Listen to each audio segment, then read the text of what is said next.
오늘의 사연 시작합니다. 결혼 후 아이를 낳고 생애 최고 몸무게를 찍어버린 제 몸은 차마 거울로 볼 수 없을 정도가 되어버렸어요. 결혼 전에는 남자들에게 꽤 인기가 있어서 나름 자신감을 갖고 살아갔었는데 결혼과 출산을 겪은 후 자신감과 자존감은 바닥을 향해 버리고 말았죠. 살이 찌니 남편도 밤에 저를 멀리하기 시작했고 아이도 동화책을 읽다가 돼지가 나오니 엄마랑 닮았다는 이야기를 듣고 머리가 띵하며 운동을 해야겠다는 생각이 강력하게 들기 시작했어요. 막상 몇 년 만에 운동을 하려니 몸도 따라주지 않고 방법도 몰라 고민하던 중 친구가 했던 이야기가 떠올랐어요. 친구는 동네 피트니스 센터에 다니며 PT를 받는데 강사가 너무 잘생겨서 매일 운동을 나가다 보니 어느새 10kg이 빠졌다는 이야기였죠. 잘생긴 건 둘째치더라도 혼자가 아닌 젊은 남자에게 운동을 배울 수 있다는 생각에 당장 동네 피트니스 샵으로 가서 상담을 받기로 했죠. 피트니스 샵에 상담을 가보고 저는 너무 실망을 했어요. 상담을 하는데 저보다 나이가 많아 보이는 아저씨가 와서 상담을 해주는데 기대와 너무 달랐죠.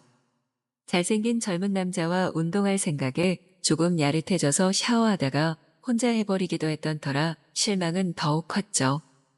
혼자 운동이나 열심히 해야겠다는 생각을 하며 PT가 아닌 개인 운동을 등록하려던 순간 상담실에 제가 상상했던 얼굴과 몸을 가진 남자가 들어왔어요.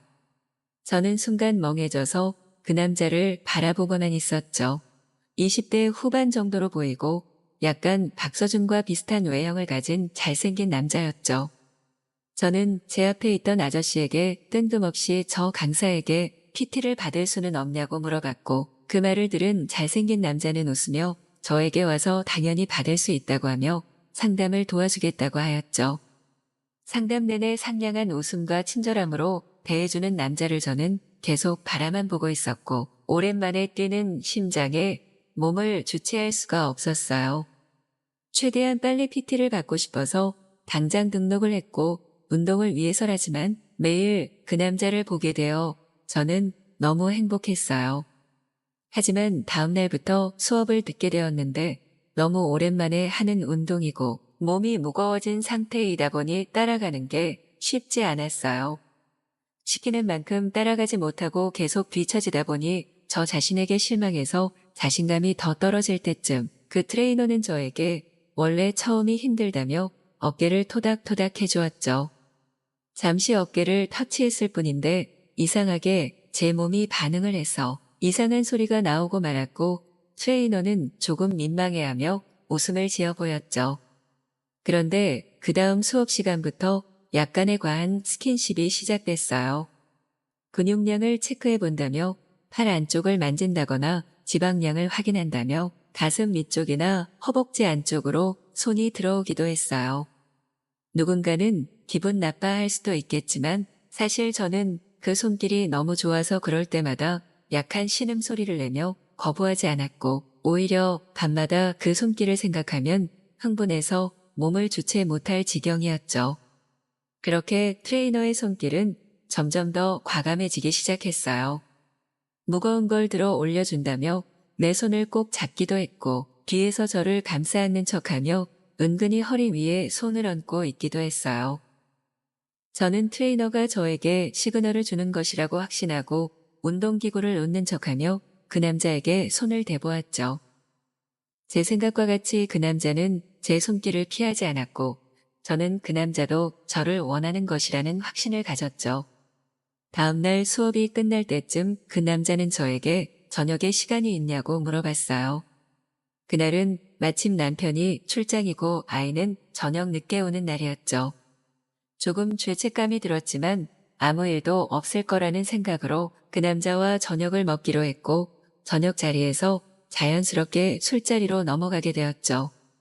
그 남자는 제가 취한 모습을 보고 집으로 가자고 했어요. 저는 순간 남편과 아이의 얼굴이 떠올라 가정에 있어 집에 가봐야 한다고 하며 집으로 오고 말았죠. 그 일이 있은 후 트레이너는 저를 멀리하며 수업 때 제 몸에 절대 손을 대지 않았죠.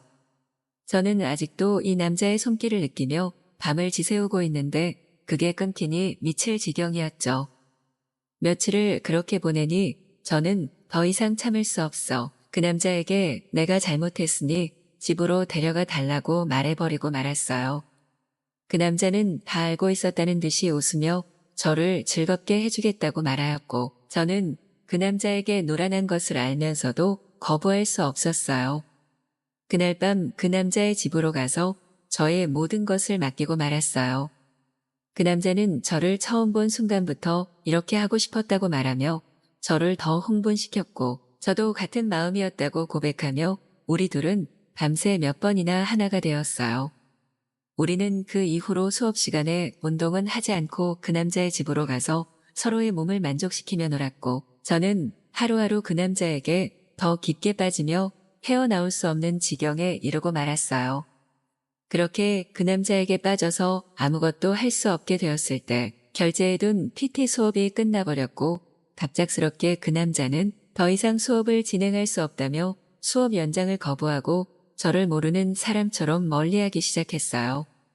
저는 너무 황당한 마음에 그 남자의 집에 찾아가 무슨 일이냐고 물어보려 했지만 이미 이사를 가버려 연락조차 할 수 없는 상황이 되고 말았죠. 저를 깊게 빠지게 해버린 뒤 갑자기 차가워진 그 남자에게 분노가 차올랐지만 이유조차 알 수 없는 현실에 기가 막힐 노릇이었죠. 그렇게 무기력한 하루하루를 보내던 중 그 이유를 알게 되었어요. 헬스장 앞에서 그 남자가 나오기만을 기다리던 중에 제 또래의 다른 여자랑 나오는 장면을 보고 말았어요. 저는 순간 머리가 멍해지며 그 남자가 다른 여자가 생겨 저를 버린 것이라는 사실에 충격을 받고 말았어요. 그 남자와 옆에 있는 제 또래 여자도 저를 보고 웃으며 가버리고 말았고 저는 순간 분노에 휩싸여 돌을 따라갔죠. 집까지 따라가 문을 두드렸는데 그 남자는 전혀 당황하지 않고 태연히 문을 열더니 저에게 웃으며 들어오라고 하였어요. 마치 제가 따라온다는 사실을 알고 있는 것 같았죠. 집에 들어가니 그 여자도 함께 있었는데 저에게 최근까지 당신과 만난 걸 알지만 지금은 저랑 만나고 있다며 뻔뻔스러운 표정을 지으며 말했죠. 저는 분노가 차올랐지만 현실을 직시하고 그 남자에게 울고불며 다시 나를 만나달라고 매달렸고 그 남자는 모든 걸 알고 있었다는 듯이 그럼 앞으로 이렇게 셋이 집에서 만나 서로를 만족시켜주자는 이야기를 하였죠. 저는 순간 당황했지만 그 남자의 제안을 거부할 수 없었고 그렇게 둘이 하던 것을 셋이 하게 되었어요. 그 남자는 또 처음부터 이렇게 하고 싶었다며 저를 농락했지만 저는 역시 헤어나올 수 없었죠. 그렇게 그 남자는 저와 그 여자 둘을 매일 만족시키며 모든 걸 쏟아내고 있어요. 저는 이렇게라도 이 남자를 가질 수 있다는 사실에 만족하며 매일 이 남자의 집으로 가고 있죠.